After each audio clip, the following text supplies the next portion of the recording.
So நீங்க ஆக்சுவலா சக்ஸஸ்ஃபுல்லா first module முடிச்சிட்டீங்க. ஸோ அதுக்காக ஒரு பெரிய கைத்தட்டு. கங்ராஜுலேஷன்ஸ். ஸோ ஃபர்ஸ்ட் மாடியூல்ல வந்து ஒரு விஷுவல் ஐடென்டிட்டிய எப்படி பில்ட் பண்றது அப்படின்னு சொல்லி நம்ம பார்த்தோம். இந்த மாடியூல்ல நம்ம என்ன பார்க்க போறோம் அப்படின்னா, ஸ்ட்ராட்டஜி அண்ட் பொசிஷனிங் அப்படிங்கிற விஷயத்த தான் நம்ம பார்க்க போறோம். டு ஸ்டார்ட் திஸ் நம்ம ஃபர்ஸ்ட் பொசிஷனிங்னா என்னன்னு தெரிஞ்சுக்கிறோம். So what is brand positioning and what are the different types of brand positioning அப்படின்னு தெரிஞ்சுக்க போறோம். ஸோ பிராண்ட் பொசிஷனிங்னா வெரி சிம்பிள். அதாவது மத்த பிராண்ட்ஸ் கூட கம்பேர் பண்ணும்போதோ, இல்ல உங்க காம்படிட்டர்ஸ் கூட கம்பேர் பண்ணும்போதோ, மக்கள் வந்து உங்கள எப்படி பர்சீவ் பண்றாங்க அப்படிங்கிற விஷயத்த தான் பிராண்ட் பொசிஷனிங் அப்படின்னு சொல்லி நம்ம சொல்லுவோம். இதுல நெறைய டைப்ஸ் ஆஃப் பிராண்ட் பொசிஷனிங் இருக்கு. இதுல ஃபர்ஸ்ட் நம்ம பார்க்க போறது வந்து price based positioning. Price based பொசிஷனிங்னா என்ன அப்படின்னா, ஒரு லக்ஸரி பிராண்ட் கூடயும், டிமார்ட் கூடயும் கம்பேர் பண்ணி பார்த்தா, நம்ம வந்து ப்ராடக்ட்டோட பிரைசிங் பொசிஷன் பண்றோம்ல, அதுதான் வந்து பிரைஸ் பேஸ்ட் பிராண்டிங். அதாவது உங்க ப்ராடக்ட்டே வந்து ஒரு லக்ஸரி செக்மெண்ட்லயும் இருக்கும். இப்போ வந்து ஒரு ஐஃபோனையும், ஒரு ரெட்மியையும் நம்ம கம்பேர் பண்ணிக்கலாம்.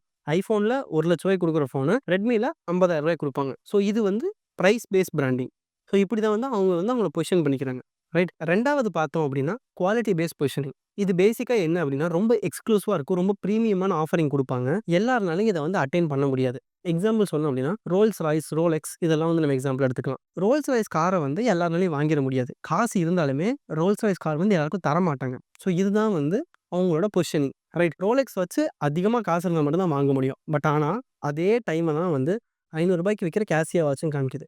ஸோ இதுதான் வந்து குவாலிட்டி பேஸ்ட் பொசிஷனிங் அப்படின்னு சொல்லி சொல்லுவாங்க. ஸோ இந்த ஸ்பெக்ட்ரம்ல நீங்க வந்து உங்க பிராண்ட எங்க பொசிஷன் பண்ணிக்கிறீங்க அப்படிங்கிறது தான் இதுல பாயிண்ட்.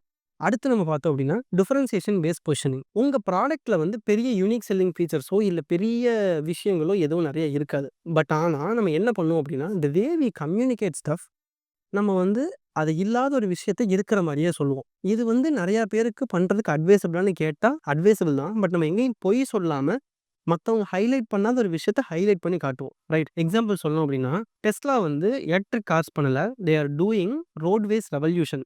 அப்படிதான் வந்து எலான் மஸ்க் பேசுவாரு. இன்னைக்கு வந்து டெஸ்லா கார் வந்து ஈவி கிடையாது. It's a revolution in the way we transport அப்படிங்கிறத சொல்லுவாரு. ஸோ இதுதான் வந்து டிஃபரன்சியேஷன் பேஸ்ட் பொசிஷன். அடுத்து பார்த்தோம் அப்படின்னா, consumer centric position. So consumer centric positioning அப்படின்னா என்ன அப்படின்னா, நம்ம இங்க பிரைஸையோ, ஃபீச்சர்ஸையோ எங்கேயுமே பார்க்காம, கன்சியூமரோட கம்ஃபோர்ட்ட மட்டும் மைண்ட்ல வச்சு நம்ம ஒரு ப்ராடக்ட் பில்ட் பண்ணுவோம். அந்த ப்ராடக்ட்டோட யூசபிலிட்டி எப்படி இருக்கு? அது பார்க்க எப்படி இருக்குங்கிற எந்த விஷயத்தையும் யோசிக்காம, கன்சியூமர் பாயிண்ட் ஆஃப் வியூல இருந்து மட்டும் ஒரு ப்ராடக்ட் பில்ட் பண்ணுவோம். இதுக்கு ஒரு நல்ல எக்ஸாம்பிள் சொல்றேன். டிவிஎஸ் ஸ்போர்ட் பைக் எடுத்துக்கோங்க. அதே மாரி ஹீரோ ஸ்ப்ளெண்டர் எடுத்துக்கோங்க. ஸோ இந்த 2 பைக்கும் பார்த்தோம் அப்படின்னா, இது வந்து ஒரே ஒரு நோக்கத்தோட வச்சு பில்ட் பண்ணப்பட்ட பைக். மிடில் கிளாஸுக்கு பெரிய ப்ராப்ளம் என்ன அப்படின்னா மைலேஜ். ஸோ மைலேஜ் ப்ராப்ளம சால்வ் பண்றதுக்காக மட்டுமே பண்ணப்பட்ட பைக் தான் இது 2மே. ஸோ இங்க வந்து கன்சியூமர் சென்ட்ரிக் பொசிஷனிங் சொல்லி இத சொல்லுவாங்க. இவங்க போயிட்டு ஒரு ஸ்போர்ட்ஸ் பைக் கூடயோ, ஒரு R15 எஃப்ஜி கூடயோ வந்து இவங்க கம்பீட்டே பண்ணிக்கல. இவங்க வந்து மிடில் கிளாஸ் வந்து டிரான்ஸ்போர்ட்டேஷனுக்கு வந்து காஸ்ட் எஃபெக்டிவா போறதுக்காக மட்டும் தான் பண்றாங்க. இதுக்கு இன்னொரு எக்ஸாம்பிள் நானோவும் நம்ம சொல்லலாம். ரைட். இது வந்து கன்சியூமர் சென்ட்ரிக்கா கன்சியூமருக்காக பில்ட் பண்ணப்பட்ட படுற ஒரு ப்ராடக்ட். கடைசியில எடுத்துக்கிட்டோம் அப்படின்னா, எமோஷனல் பொசிஷனிங்.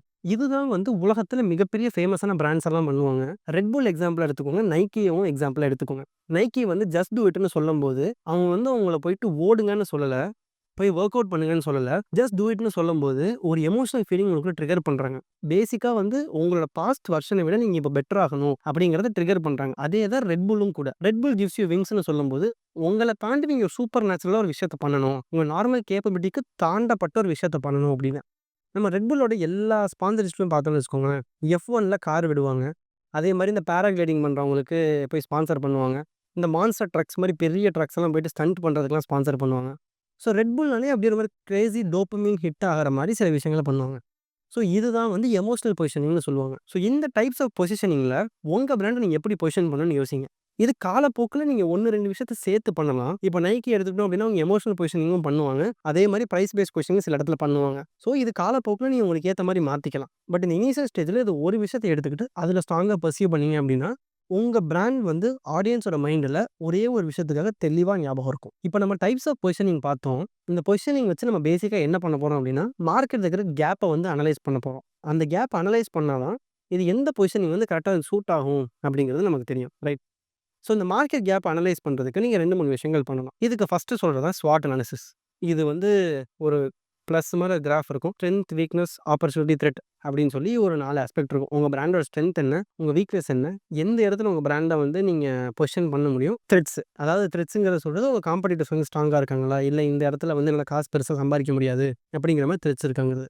இத வந்து சும்மா உங்களுக்கு மனசுக்கு தோணுனதெல்லாம் எழுதாதீங்க. இண்டஸ்ட்ரியில இருக்கிற ப்ராப்பர் டேட்டாவ எடுத்து எழுதுங்க. டேட்டா எடுக்க முடியலையா, ஏஐட்ட போய் கேளுங்க. ஏஐனாலயும் பண்ண முடியலையா அப்படின்னா, பேப்பர் பென்ன தூக்கிட்டு நீங்க போய் சர்வே பண்ணுங்க. இல்ல உங்க கையில காசு இருக்கு அப்படின்னா, சர்வே பண்ணி தர்றதுக்கு நெறைய ஃபர்ம்ஸ் இருக்காங்க. அவங்கள ரீச் அவுட் பண்ணி, சர்வே டேட்டா கலெக்ட் பண்ணி இந்த விஷயத்த பண்ணுங்க. ஸ்வாட் அனாலிசிஸ் பண்ணீங்கன்னா மட்டும் தான், உங்க பிராண்டுக்கு வந்து எந்த இடத்துல கேப்ஸ் இருக்குங்கிறது தெரியும். அப்பதான் என்ன டைப்ஸ் ஆஃப் பொசிஷனிங் உங்க கஸ்டமருக்கு பண்ணலாங்கிறத நீங்க தெளிவா புரிஞ்சுக்க முடியும். இத புரிஞ்சுக்கிட்டா மட்டும் தான், கஸ்டமரோட ஆக்சுவல் பெயின் பாயிண்ட் என்ன அப்படிங்கிறது உங்களுக்கு தெரியும். எப்பயுமே நீங்க மெசேஜிங் பண்ணும்போது, பெயின் பாயிண்ட்க்கு ஏத்த ஆஃபரிங் சொன்னீங்க அப்படின்னா மட்டும் தான், கஸ்டமர் மைண்ட்ல அது நிக்கும். ஓகே. இப்ப வாலனியோட ஆட் எடுத்துக்கிட்டீங்கன்னு வச்சுக்கோங்களேன். அவங்க வந்து எங்கேயுமே வந்து நாங்க பெயின் ரிலீஃப் ஸ்ப்ரே அப்படிங்கிறத பெருசா சொல்ல மாட்டாங்க. அந்த ஆடுல பார்த்தோம்னாலே, ஒரு இடத்துல அடிபட்டுருக்கு. அவங்க லைஃப்ல வந்து அவங்க நெக்ஸ்ட் ஸ்டெப் போக முடியாம இருக்காங்க. அதுக்கு வந்து வாலனி ஸ்ப்ரே தான் சொல்யூஷன் அப்படின்னு சொல்லி சொல்லுவாங்க. இது எப்படி பண்ணுவாங்க அப்படின்னா, ஆத்லீட்ஸ் வந்து விளையாண்டுக்கிட்டு இருக்கும்போது, அவங்க கெரியர்ல அவங்க அட்வான்ஸ் பண்ண முடியல. அவங்க டீமுக்காக அவங்க ஜெயிக்க முடியலங்கிறப்ப, வாலனி ஸ்ப்ரே காப்பாத்துன்னு சொல்லுவாங்க. அதே இது இன்னொரு ஆட்ல பார்த்தீங்கன்னா, ஒரு ஹவுஸ் ஒய்ஃப் வந்து உங்க ஃபேமிலிய பார்த்துக்கிறதுக்காக முதுகு வலிக்குதுன்னு சொல்லிட்டு வால்னி ஸ்ப்ரே யூஸ் பண்ணுவாங்க. அதே இடத்துல உங்க ஃபேமிலிய உங்களால பார்த்துக்க முடியும். ஸோ இந்த இடத்துல தெளிவா பார்த்தோம் அப்படின்னா, இது வந்து நல்ல எமோஷனலான பொசிஷனிங். ஸோ வாலனி ஸ்ப்ரேவ எல்லாரும் வீட்ல வாங்கி வச்சிருப்பாங்க. ஏன் அப்படின்னா, அவங்க அன்றாட வாழ்க்கைய தாண்டி அவங்களோட கோல்ஸ வந்து எங்கேயுமே அவங்க விட்டுறக்கூடாது. ஸோ அந்த கோல்ஸ விட்டுறக்கூடாது அப்படின்னா, அதோட பேக்கப் பிளான் வந்து வாலனி யூஸ் பண்றது அப்படிங்கிறது ரொம்ப தெளிவா வந்து கன்வே பண்ணுவாங்க. இந்த மார்க்கெட் செக்மெண்ட்ட நம்ம தெளிவா புரிஞ்சுக்கிட்டா மட்டும் தான், நம்மனால எப்படி மெசேஜ் பண்றது, எப்படி அந்த மெசேஜ கரெக்ட்டா பொசிஷன் பண்றதுன்னு நம்ம தெரிஞ்சுக்க முடியும். So before you start doing anything, go do a ஸ்வாட் அனாலிசிஸ். ஸோ இப்போ நம்ம பிராண்ட் பொசிஷனிங் எப்படி பண்ணணுங்கிறத கத்துக்கிட்டோம். இது ஆக்சுவலா உங்க பிராண்டுக்கு நம்ம செஞ்சு பார்க்க போறோம். ஸோ இந்த எபிசோடோட டிஸ்கிரிப்ஷன்ல பார்த்தீங்க அப்படின்னா, உங்களுக்கு ஒரு சின்ன ஒர்க் ஷீட் இருக்கும். நான் அதில ஒரு நல்ல எக்ஸாம்பிள் வச்சு உங்களுக்கு டிஃபைன் பண்ணியிருப்பேன். ஒரு பிராண்ட் பொசிஷனிங் ஸ்டேட்மெண்ட் வந்து எப்படி பில்ட் பண்றது அப்படிங்கிறத சொல்லிட்டு. ஸோ ஒரு லைவ் கூகுள் டாக்ஸோ, இல்ல பென் அண்ட் பேப்பரோ எடுத்துக்கோங்க. நான் உங்களுக்கு சில எக்ஸாம்பிள் சொல்றேன். அதுக்கப்புறம் அந்த வொர்க் ஷீட்ட நீங்களே செய்ய ட்ரை பண்ணுங்க. Will start with Apple. ஆப்பிளோட பொசிஷனிங் ஸ்டேட்மெண்ட் வந்து ரொம்ப simple. Apple means premium innovation for creatives and tech lovers. அடுத்து Tesla. It's eco friendly and high performance electric cars. அடுத்து Nike. Athletic empowerment and performance driven branding. Airbnb. Local, unique and cost effective travel experience. Zara. Fast fashion and affordable luxury appeal. இதெல்லாம் சொல்லும்போது ரொம்ப காம்ப்ளெக்ஸான English வார்த்தைகளா இருக்கும். But ஆனா, இது ஒண்ணும் பெரிய பயப்படுற விஷயம்லாம் கிடையாது.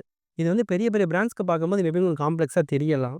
கீழ வந்து நான் உங்களுக்கு அழகா ஒரு ஃப்ரேம் ஒர்க் குடுத்துருக்கேன். அந்த ஃப்ரேம் ஒர்க்ல போய் பார்த்தீங்க அப்படின்னா, எல்லாம் உங்களுக்கு ஃபில் இன் த பிளாங்க்ஸ் மாரி இருக்கும். அந்த ஃப்ரேம் ஒர்க்குள்ள போயிட்டு, நீங்க உங்க பிராண்டுக்கு ஃபில் பண்ண ட்ரை பண்ணீங்க அப்படின்னா, you will also get this beautiful statement. நீங்களுமே உங்க பிராண்டோட ஒரு பொசிஷனிங் ஸ்டேட்மெண்ட் டிஃபைன் பண்ணி வச்சுக்கலாம். அந்த பொசிஷனிங் ஸ்டேட்மெண்ட் ஃப்ரேம் ஒர்க்ல என்னெல்லாம் இருக்கும் அப்படின்னா, target audience, brand promise, competitive differentiation, proof of value, tone and voice alignment. இந்த 5 விஷயத்தையும் போயிட்டு நீங்க ஃபில் பண்ணுங்க.